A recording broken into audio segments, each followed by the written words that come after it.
Good morning, everybody, and welcome to this session on risk know-how. It's rather an unusual session this morning in that we're going to be putting the work right over to you. I'm delighted that my colleague Olivia Jensen on this session is also joined us, and we're going to be working with you over the next hour to find out about how we can map your experience onto an exciting project that we're working on. So just to give you some background to this, Sense About Science has been working with communities in different parts of the world to make sense of evidence for 20 years. From the outcomes of surgery and understanding the risks involved in medical activities to the complex climate data that affects the risks that people face on a day-to-day level. Alongside this, we work with people in empowering them with the kind of information they need to see through media stories and political campaigns and advertising from companies and so on. So we're very much in the business of finding out what kind of information empowers people to have better conversations about the risks and about the science behind things in their everyday lives. A couple of years ago, we worked with the Lloyd's Register Foundation on their World Risk Poll, which is something that the Institute for Public Understanding of Risk is also very much involved in. We worked with them in order to look at how to make those data more accessible to people who were in more of a practitioner role. So rather than just looking at the risk statistics and looking at understanding of risk from an academic point of view, but we're in a more applied setting. And what we began to pull together was an understanding that there are people in communities all over the world who take responsibility for the way that their communities talk about risk. So there are people who may be in a position where in the food supply chain, who run local restaurants, or people who are in the farming environment and who are talking to farmers and or are amongst a farmer cooperative, for example. There are people in fishing villages. There are people who take it on themselves in a community to talk about a risk that faces that community, whether it's a polluted river or in a Chilean earthquake or so on. So this is something which we began to think about. Those are people who take responsibility for the way that communities talk about risk. They become part of those communities, but they're also people who have insights into why there's sometimes confusion, why people don't have a clear understanding, what the sort of causes of dispute can be. And so we've begun to draw on their experiences to understand what is actually risk know-how.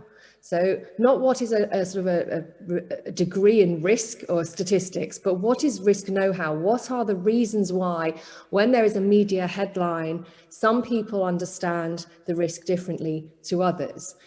Why do journalists get it wrong? Why do people in communities end up in dispute about safety of, for example, an incinerator placed in their community? And this kind of thing. So we drew from some really brilliant people who have had all sorts of experiences around the world. And we're now in the process of bringing this together into sort of 100 stories, which we're mapping onto a conceptual framework called risk know-how. So what is risk know-how exactly? Well, communities with risk know-how are able to ask questions. It's about empowerment to ask questions that will get them closer to a truthful understanding of the situation. Part of this is the need to examine a claim. When we talk about big risks, high risks, low risks, what do we actually mean? What does this mean for you, for people like you, for people in your community?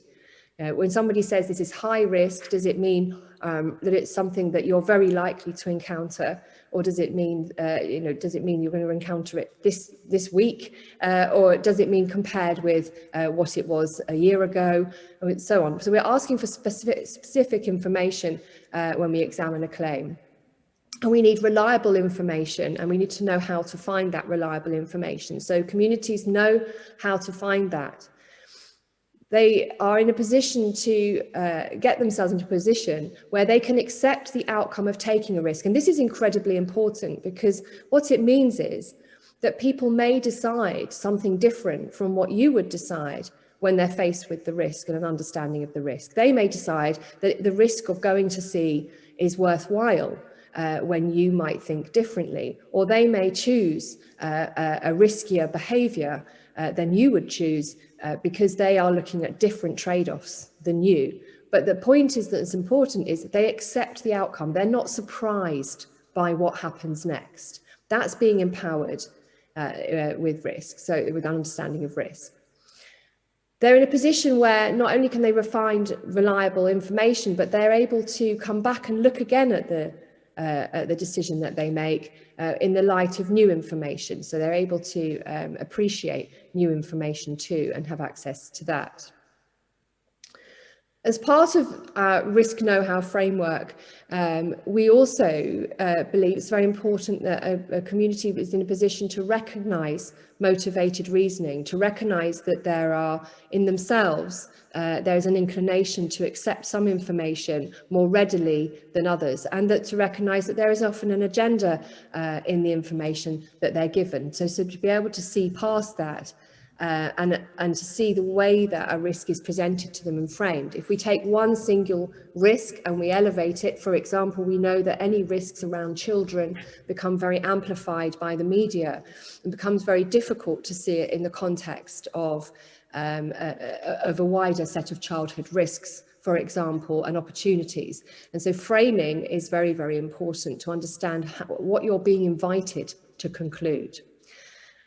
And most importantly, I suppose, which is a community with risk know-how, is to understand that we all have values to negotiate when we think about the way that we handle risk, and that when we talk about understanding the nature of the risk, maybe statistically, we also understand that we're going to have a set of different reactions to that, emotionally, and so on. So that's communities with risk know-how. We sort of pulled that together and began to sort of see that that's actually the recipe for a respectful but empowering approach to what people have called risk literacy, or making sense of risk, or understanding of public understanding of risk, and so on, and which we're now thinking about in terms of risk know-how. But it's all the same thing in a sense. We're talking about what is a way of achieving better conversations about risk that enable people to talk about what makes them safer, and what opportunities they're willing to take the risks for, and so on, in order to do that in a way which is not taking that decision for them, and is truly empowering. So what actually is in this framework? Well, these are the things we've consulted with experts around the world in risk statistics to think about the concepts. Why do they look at a news story about a natural disaster, or about a man-made disaster, or a risk? Why do they look at a news story and see a different picture that often than my mum might think when she read the same story? And so we have been looking at what are the kind of key concepts, at the same time drawing these concepts out of the discussions that people are reporting to us in their, from their experiences. And we've ended up with this. Now, this is not the final destination. We are in the process of evolving this and doing that through hearing about other conversations that people have been having and how well they map to this. We're stress testing this framework at the moment to see, does it cover everything? Have we missed something? Is there some sort of notion of risk that we have missed out, that actually is, say, a very big part of the way that people have to understand something like the risks of farming, or the risks of how frequently something would happen. So this is where we've arrived at. We're going to come back to that in just a moment. So I'm going to move, sorry, let's stay with that one. Okay. So I'm really happy to say that from some of the consultations that we've had, we've got people here to share those experiences with us.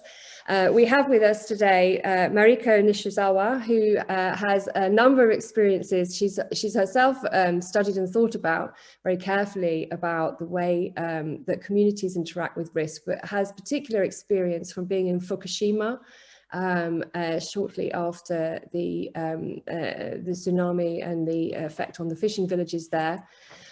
She's also a lot of experience of being amongst Tokyo nightlife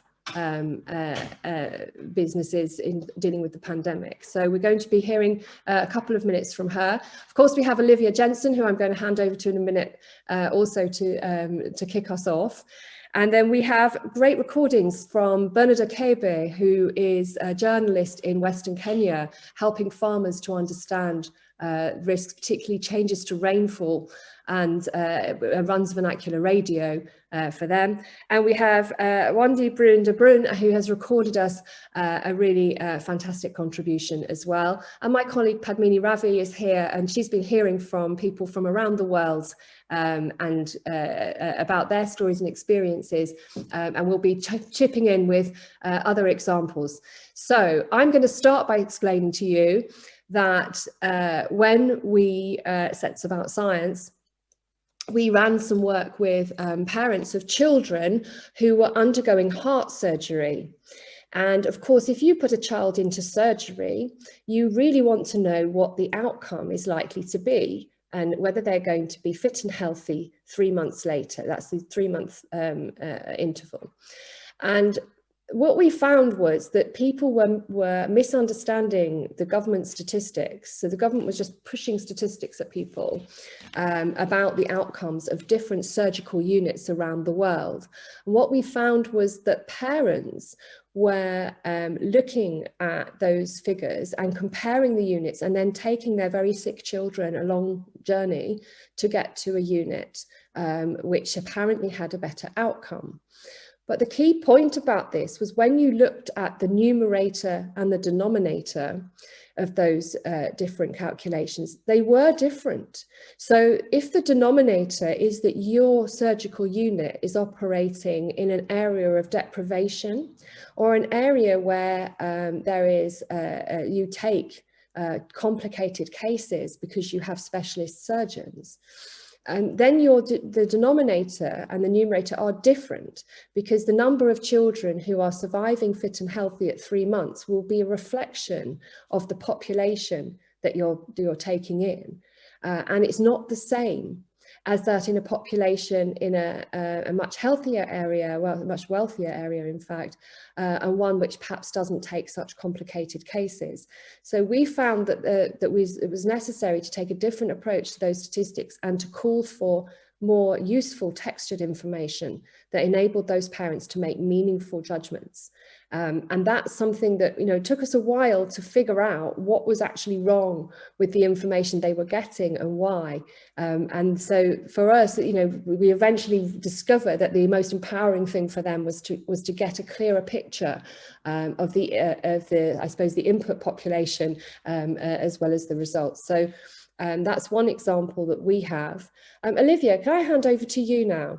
Let me talk a little bit about the pink column. So I guess frequency, impact, and exposure, and just illustrate that with a few of the communities that we've been working with in our research. So in terms of frequency, I think one of the most difficult things certainly to convey is high impact, low probability events. And that's kind of particularly challenging in environments in which people are actually very accustomed to dealing with the low impact version of that event. I'm thinking in particular of the work that we've done with communities, talking to communities and talking to policymakers at the local government level in the Greater Jakarta region. So an area extremely vulnerable to floods, but all sorts of different types of floods. The one that people are really used to, the type of flood that people experience probably several times a year, is a river flood. And for that, you get a warning about 5 hours or maybe even more in advance of the floodwaters coming down to perhaps your community. And there's time for people to move their belongings up to the second floor and basically get out of harm's way. But there are two other sorts of floods that the region is likely to suffer from more and more. And one of those is surface floods, so extreme rainfall events within the city that actually can sometimes be exacerbated by new flood protection measures, by new flood walls, especially, of course, when pumps fail, which they do. There's no warning for this type of event. If there is, it's maybe 20 minutes or 30 minutes. So people are suddenly finding themselves in a flooded environment, which is an unfamiliar one. They're not ready, and they don't. And these floods happen at different times of year. And then the third type of flood is coastal flooding, and that, of course, is being exacerbated by sea level rises associated with climate change. In that particular area, even more so by the subsidence of the city. And these are sort of long-term trends, which people can't directly observe. And yet, it means that the risk of a massive coastal flood is rising all the time. So trying to communicate to people the urgency and the need for a different type of action for these kinds of hazards that they feel used to, they feel able to cope with them. If you ask a Jakartan about the risk of flooding, they'll say, no problem, we're used to that. And then you face this extra communication challenge of saying, okay, but it's a different type of flood. In terms of exposure, I'd just illustrate this a little bit with some of the work that we've done in Singapore, so surveys, focus groups, interviews with people about climate change risks. And in this context, of course, everybody, both government agencies as well as experts in the academic sector and so on, are keen to communicate to citizens the risks that are associated with climate change. The problem in the Singapore context, and maybe this is a lucky problem to have, is that people feel that the government is extremely competent. So it's what we're calling the caretaker effect. People say, yeah, there's a big risk, sea levels are going up, we're concerned about this, we're aware of this, but government's going to take care of it. And so the sense in which any individual actually feels exposed to that risk, and then maybe feels that fear which might motivate them to take protective actions or to engage in policy debates about this, is diminished by their confidence in the government. I know that that's perhaps a slightly unusual problem for a government to have, but from a communications point of view, quite challenging. So you're telling people that they need to care and that they shouldn't stop trusting government, that their confidence is generally justified, but you want to be able to add a dimension to that, which is that you as an individual may need to get used to more frequent or more severe kind of flood events. You may find that your residential recreational areas are become inaccessible as a result of flooding, not because of government incompetence, but because of these long-term trends. So that's just a couple of thoughts from communities that we've been working with. Back to you, Tracy. Thank you. And I think that's one of the things that's really come up so much with the discussions that we've been having, is that risk is a feature of time, you know, and over time, your risk, you have to look at what is your risk over time.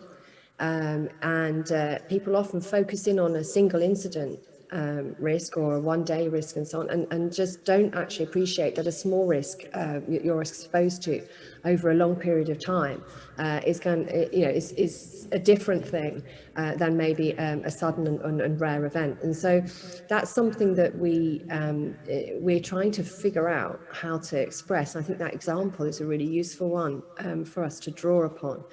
Shall we hear now from Bernard Okabe? Are we ready to share? He recorded a short film for us. I'm keen that we hear from our recorded contributors, and then we can come back to the studio with Mariko and Padmini and all of you.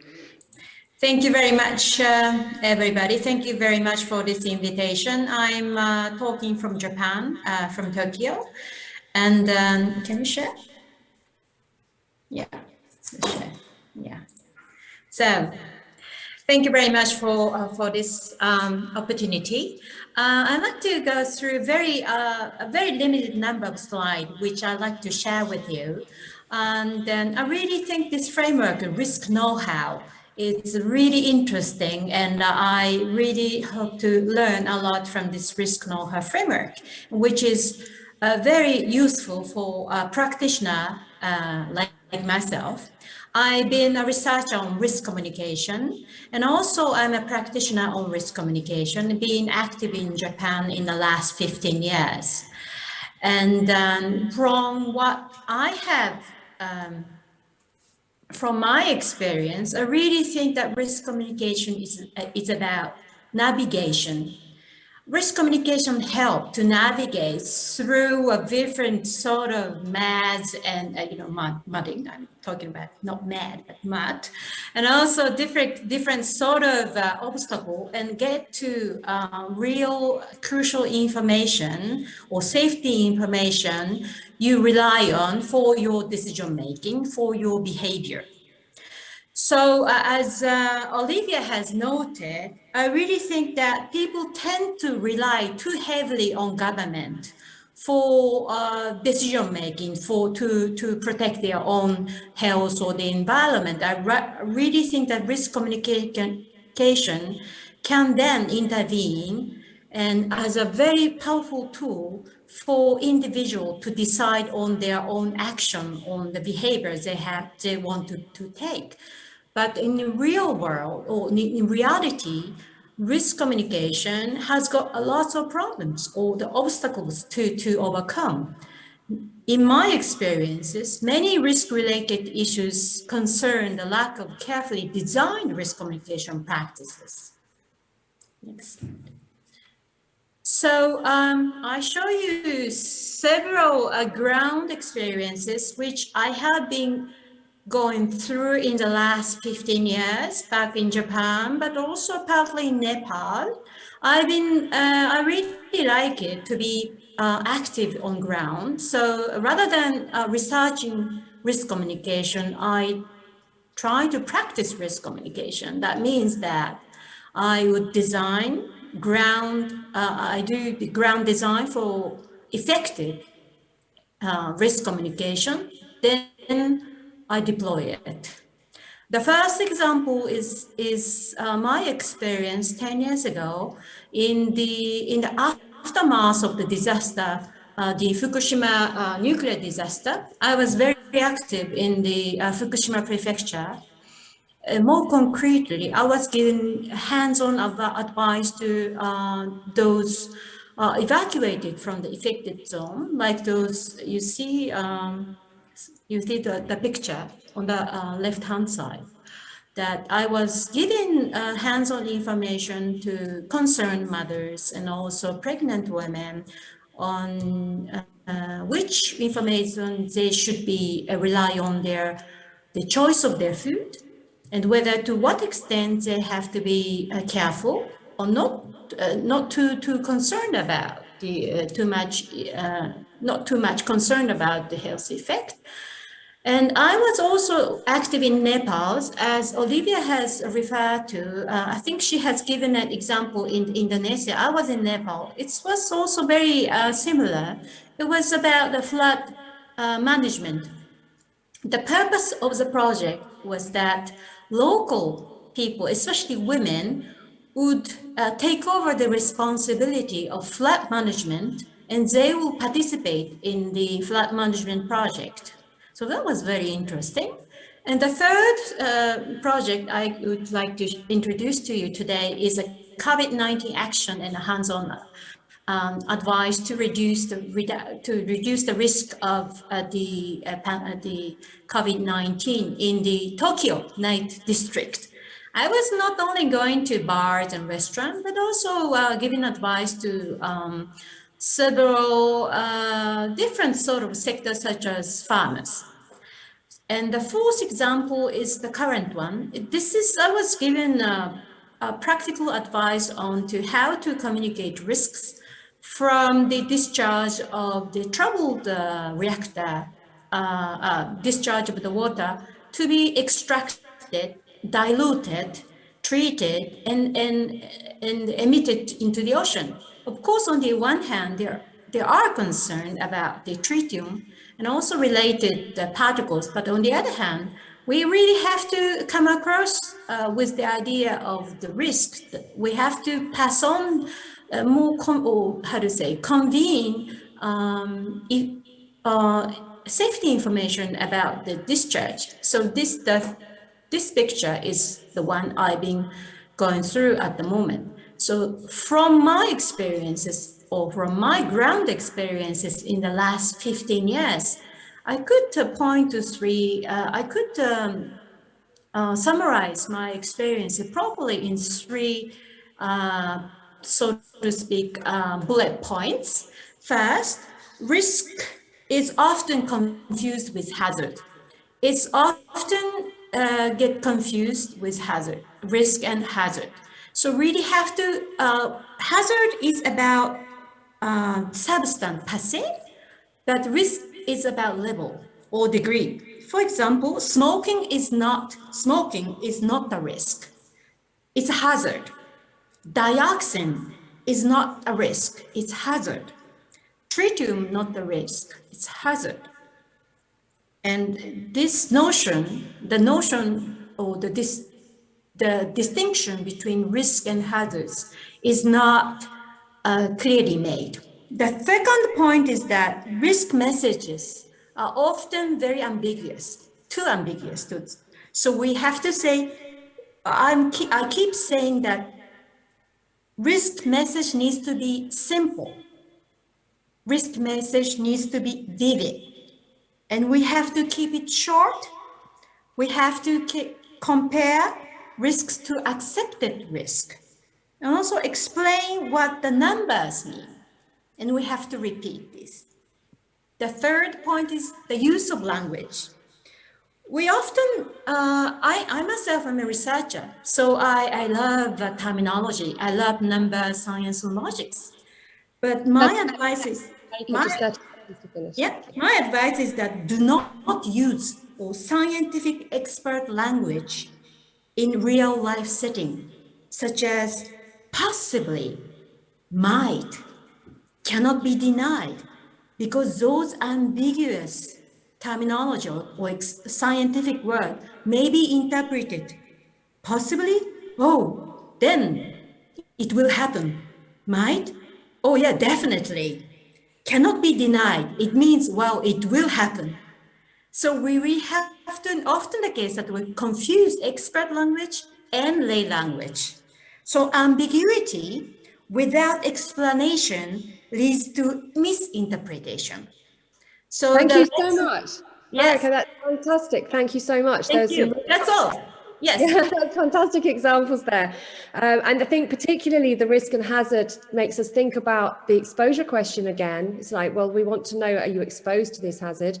And I think you're absolutely right. Maybe there are parts of this framework we need to explode out and make a bit bigger than some of the others. At the moment, we've mapped them all the same size, but let's have a think about whether, in fact, that is more important. So are we ready now to go to our films? Bernard Okebe, a journalist and a farmer based in Kisumu, Kenya, East Africa. I'm also coordinator of Community Empowerment and Media Initiative. This is a community-based organization that works with journalists and farmers in that region. I'm happy to share my thoughts about the theme of this conference. Now, different communities understand and deal with risks and hazards in different ways, and therefore understanding such, especially risk, from the perspective of the community is very important whenever we talk of risks. In my community, as I've said, that is in Kisumu, Lake Victoria region in Kenya, rainfall patterns are changing, so we need to understand this to enable us to know when to plant crops and what type of crops to plant and on harvest. Talking to my community, which I've said is based in Western Kenya, about risk often means introducing concepts like averages and recurrence intervals in a way that makes sense and connects to their experience. For example, when we talk of above normal rainfall, we are talking of excess rainfall that normally leads to flooding. And when we talk of normal rainfall, we are referring to rainfall that is good for good harvest. And when we talk of below normal rainfall, we are talking of less rainfall that leads to drought. And therefore, it is important for us as a people to talk of issues that will make the community understand what risk is in their own perspective. And therefore, this is why it is important for anyone or all of us who care to ensure that there is community risk literacy. This initiative will make communities understand risk better and know how they can handle it and mitigate. This way, we'll be able to move very fast, because moving with the community.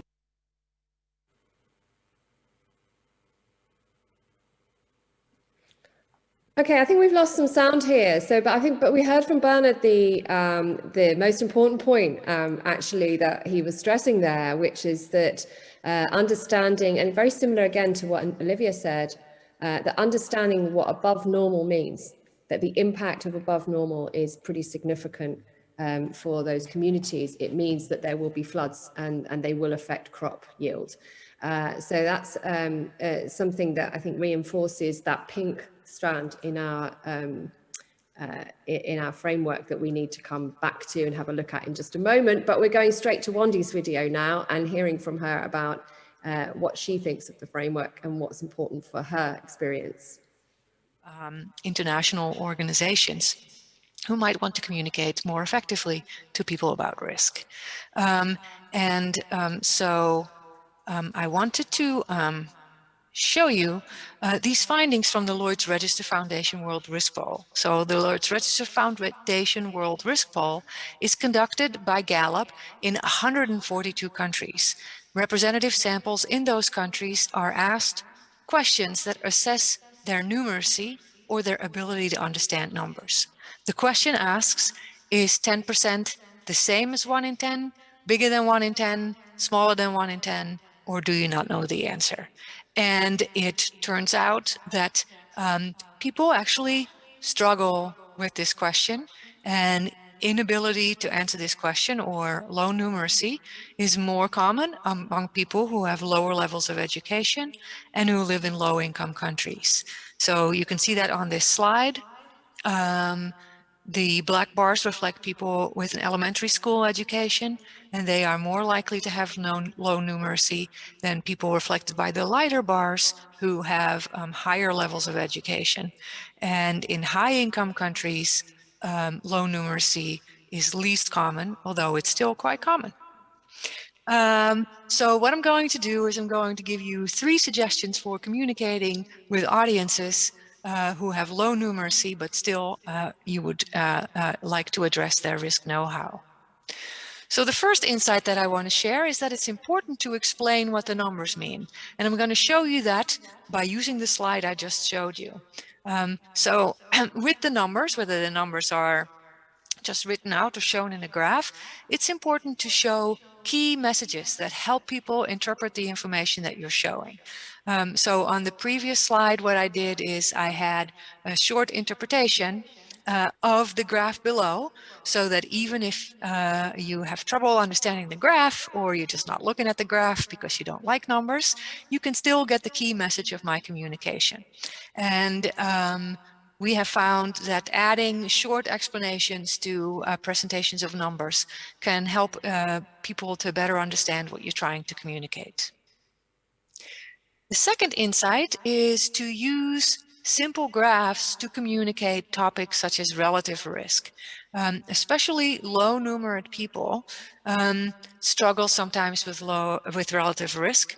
For example, you may have heard things like, I'm not going to take the COVID vaccine because the vaccine doesn't always work. Or I'm not going to use condoms because condoms don't always work. I've heard all of these comments, and of course it's true that a risk protective behavior may not be 100% effective, but risk is not all or none. It is relative, and you can make that easy to see through icon graphs. So on this slide, you see people who have taken a medication versus people who have not. The darker figures are the people who experience the risk, and the gray figures do not experience the risk. And you can see that people who have taken the medication might still experience the risk, but they are less likely to experience the risk than people who have not taken the medication. And the nice thing about an icon graph is that you don't need to understand percentages to see that the medication works and how well it works as compared to not taking the medication. The third thing I want to highlight is it's important to provide more than just the numbers. In several contexts, I have found that people who are concerned about the risk may not necessarily know what to do about it. The first example comes from the context of climate change. We find on the Lloyd's Register Foundation World Risk Poll that a majority of people around the world is concerned about climate change. But I've also found in surveys in, for example, the United States, that people who are concerned about climate change do not necessarily know how to reduce their carbon footprint. For example, I've done surveys where I ask people, what's the best thing you can do to reduce electricity use in your home, which is of course one way to reduce carbon footprint. By far the most common answer is turn off the lights, but actually the best thing that people can do in their homes to reduce their carbon footprint is to blast the air conditioner less, especially if they live in warm climates. So it's important not just to communicate to people about climate change and have them understand what the risks are, but also let them know what they can do about it, because a lot of people are concerned about climate change and are not doing the right things or don't know what to do. Another example comes from the context of sex education that I've worked on. I found in my projects on this topic that teenagers often express concern about unwanted pregnancy and sexually transmitted infections, and they know what to do to avoid these things, but they have trouble implementing safer sex behaviors because they find it difficult to talk to their partners. And perhaps that's difficult for adults sometimes too. So we developed an intervention that modeled to teenagers how they could talk to their partners, and then encourage them to engage in cognitive rehearsal, which means practicing in your head what you would say to your partner if you were in a situation where you might want to reduce your sexual risks or risks of unwanted pregnancy. I hope you find my advice useful. I'd be happy to talk to you more about how to communicate about risk. Please contact me to schedule a meeting or schedule a presentation. I'm also more than happy to conduct analyses of the World Risk Poll on topics of your interest and on countries of your interest. Thank you very much for your attention. Fantastic. Well, that was really helpful because I think it really introduced the theme of relative risk in a different way. So we have coming back to our framework, which I'm going to be sharing with you again. So we have been thinking about relative risk in the sense that people are sometimes given just the relative risk. So very often we have this example where something is 50% bigger. Or 50% increase in your risk, but we don't actually know what the original number is. So we need to find that out. Whereas Wendy's put it the other way around, which is also you sometimes need to know the relative risk when you're talking about the effect of an intervention or how to try and protect people, and you need to show what the relative difference is that intervention will make. Well, now's your opportunity to contribute to this too. We're really interested to know your reflections, whether you find this all a mass of colour and confusion, or whether actually you think you can find your way through some of this. We're interested also in your own experiences. So the kind of key question here is, What do you get stuck on? What do people most get challenged by? And Olivia, you're back in the studio there. I think you can take questions from the audience in the studio, but there's also the opportunity to put them through the chat function, right? Yep, there are. So let me open up to the audience if anybody's got any questions or thoughts. Okay, not right now. Okay, can we? Well, we have Padmini here is also with us in the studio, and I thought we maybe could ask her while people are thinking. Please throw questions at us also in chat, as well as you can stand up and ask if you're in the live event. But Mini, do you want to give us a bit of a picture from some of the people you've been talking to? Yes, absolutely. I think I've I've had the best part of the work that we've been doing, which is being part of some of the conversations with people leading discussions on risk in various communities across sectors, across areas of work, which makes for quite a rich and varied conversation. So some of the interesting stories that show how people are, what is the story behind some of the decisions, how people are weighing up the risks and benefits and making the trade-offs when they choose to act or not act upon some risk information that they've come across.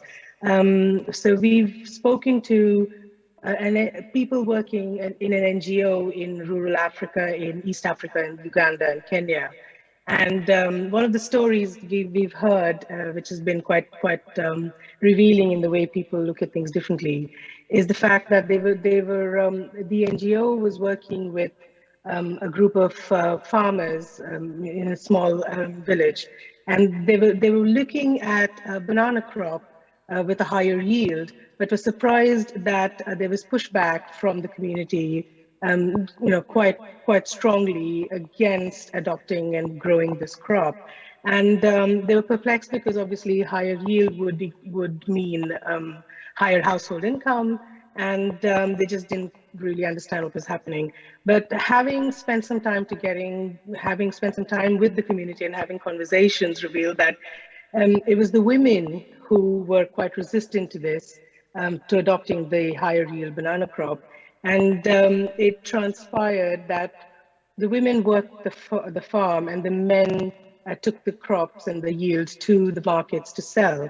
And the money, then the higher yield meant more money, and the money was with the men who then didn't come home at night, and who were actually, quite generously spending the money outside, and it didn't really reflect at the household level.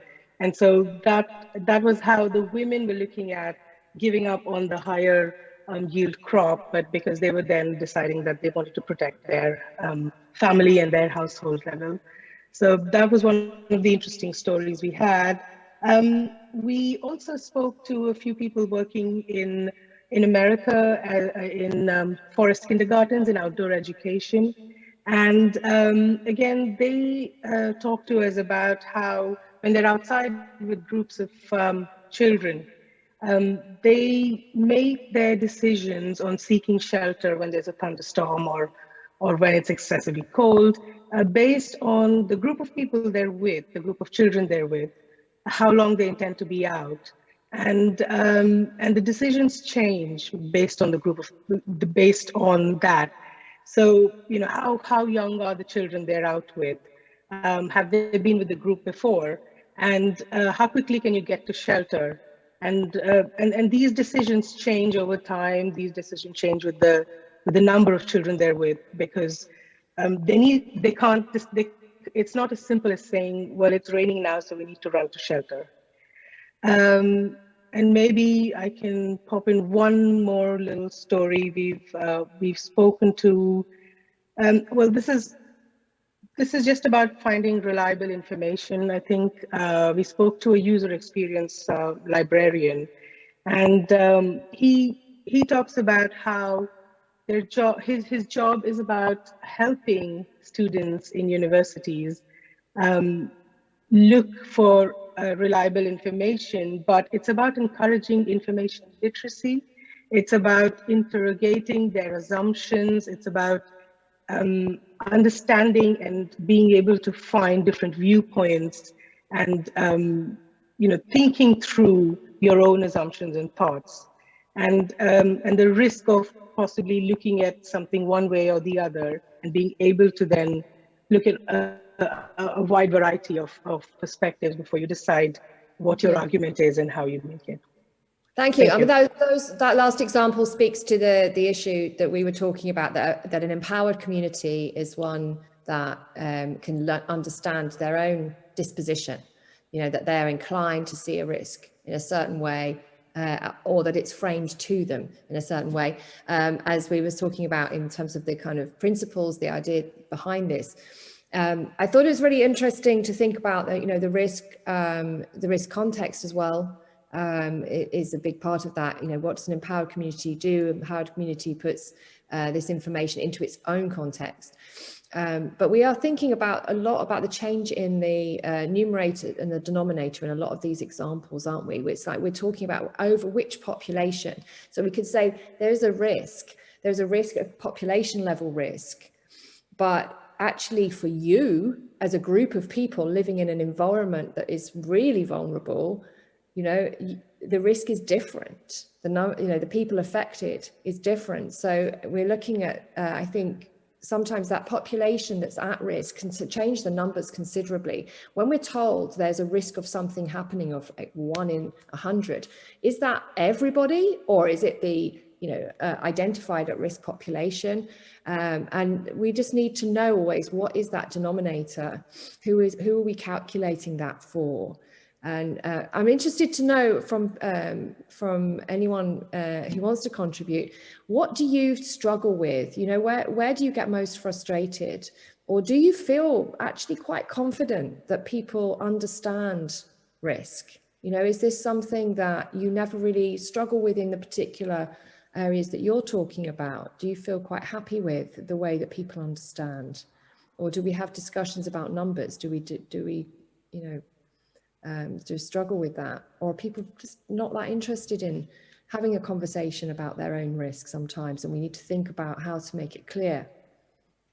So Tracy, I'll offer a couple of thoughts on that, and it's kind of only a half answer to the question, which is that we've been having conversations in Singapore with people involved in the built environment sector. And we've been talking to people in that context who are responsible for safety and health, or managers of teams who need to train up their own team members on those issues. And of course, some of these risks are going to become more severe with climate change, as there are more very hot days, which then pose risks of heat stroke and so on, and more extreme rainfall events, which then raise the chances of slips and accidents and of other sorts.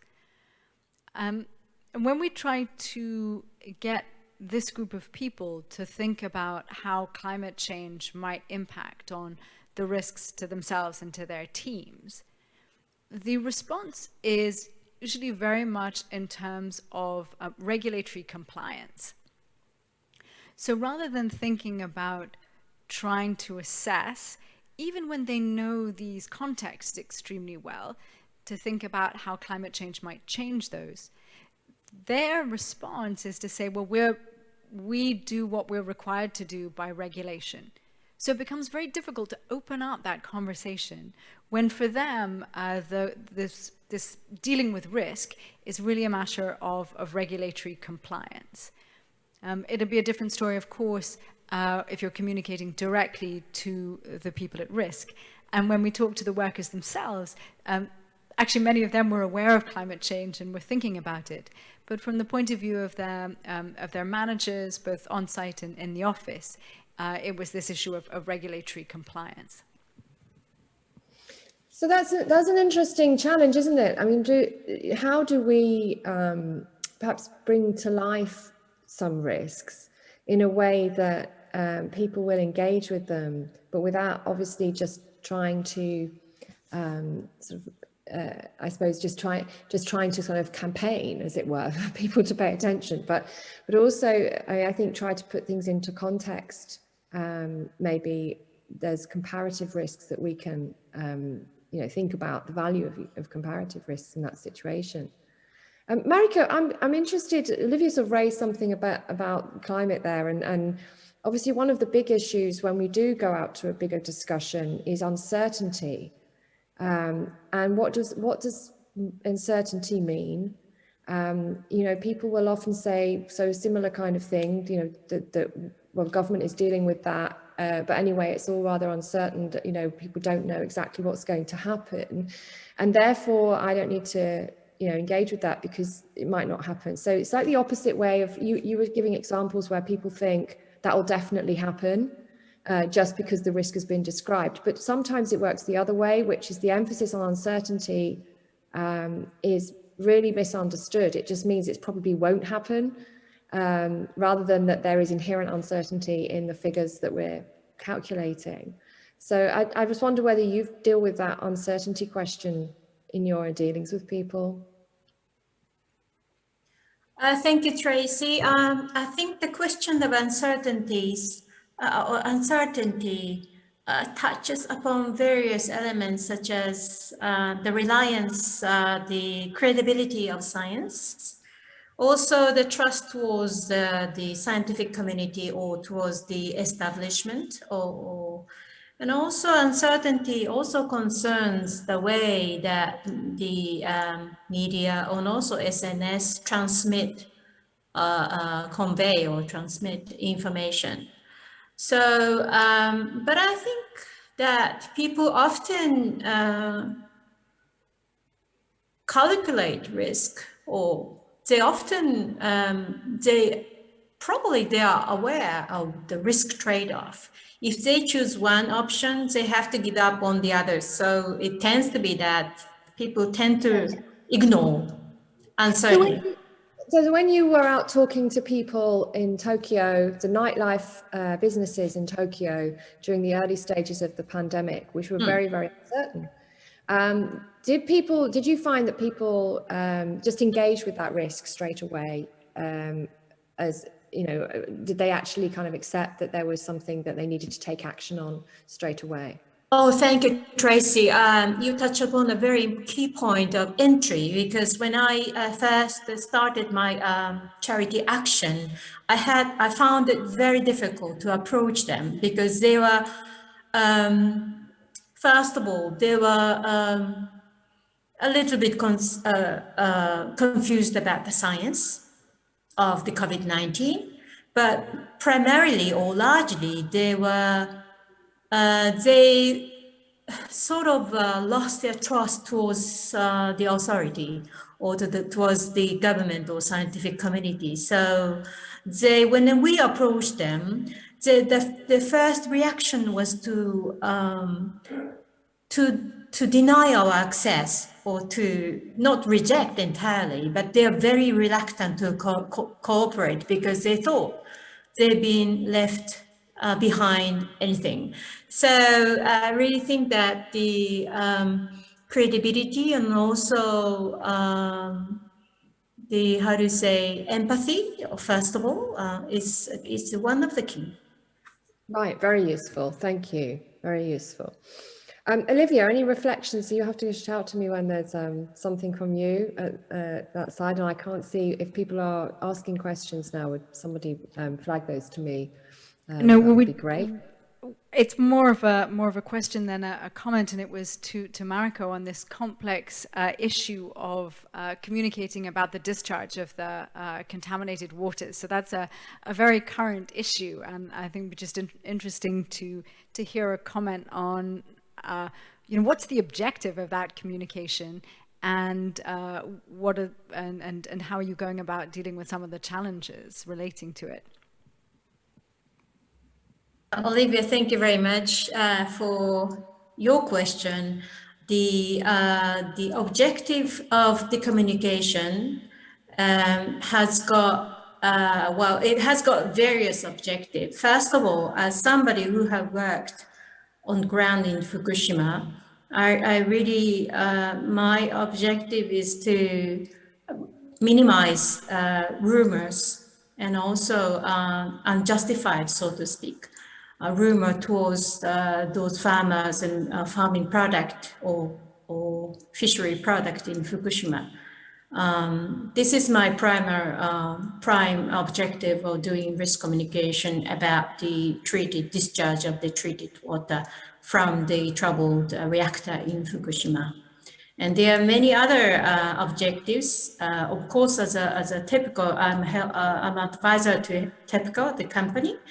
And in order to fasten the decommission process of the troubled reactors, they need more space to work on. So those water tanks which contain the, so to speak, treated water has got its maximum capacity. So in order to reduce the tanks, the number of the tanks, in order to fasten the decommission process of the troubled reactor, the treated water needs to be discharged into the water, into the ocean. But on the one hand, it's scientifically tritium it's not hazardous to human body because we have got tritium in our body as well. But on the other hand, I think the risk communication needs to be more improved so that the people understand what it means. Did I answer your question, Livia? Yes, absolutely. I think in some of the other work that we've been doing, and of course in the literature, these hazardous chemicals that are sort of unknown and invisible are like a key area in which there tends to be a strong public reaction compared to the assessment of the experts. So, but I think we've just got a minute left. So back to you, Tracy, to tell us about the future of the project and ways in which people can contribute. Thank you. So what we'd really like is for you to share with us any stories, anything that you are struggling with, or just to tell us about the kind of conversations you most often have in your line of work. We're really interested to hear this. It might seem to you every day, it's mundane, it's basically what you do. But for us, it's really valuable information for us to think about the different communities, different audiences whose experiences of talking about risk may be just slightly different in different sectors, and we need to look at mapping these onto a framework. We will be launching a platform. It's a beta version is on its way already, and we are launching a platform in which we are going to be sharing a lot of communities' experiences, and particularly how did people overcome difficulties in these conversations, and what did it change, what changed things, what made it a better conversation, as well as great resources which we think are really helpful to people who are trying to find their way. That will be growing over the next few years, but initially we're going to have a platform where people can share those experiences and draw on the experiences of others, because we know it can be a lonely time sometimes to be trying to be the person who's making sense of complex information for their community. So thank you very much for attending the session, and we really hope this is the start of the conversation with you rather than the close. So do contact us and share those stories. We'll be opening up the platform in the next few weeks for people to do that online directly as well. Thank you very much to all my brilliant contributors for joining us. I learned new things, even though I know some of you already. I learned new things from you about your experiences and what we can do with them on the Risk Know How platform. Thank you all.